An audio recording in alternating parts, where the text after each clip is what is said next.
ডিলেক্টে chaser cheese slice ব্যবহার করে সবচেয়ে মজাদার গ্রিল চিজ স্যান্ডউইচ তৈরি করা যাক। একটি পাউরুটির স্লাইস নিন এবং ডিলেক্টা আনসল্টেড মাখন লাগান। এখন ব্রেডের উপরে 2 স্লাইস ডিলেক্টে চেজার চিজ দিন এবং তারপরে পাউরুটির আরেকটি স্লাইস নিন এবং মাখন লাগিয়ে চিজ স্লাইসের উপরে রাখুন।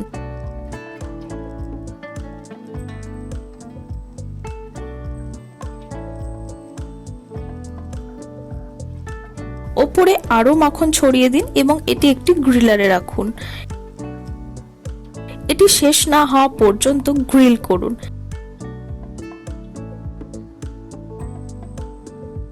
সেই চিজ টানটি দেখুন এবং গ্রিল চিজ স্যান্ডউইচ প্রস্তুত।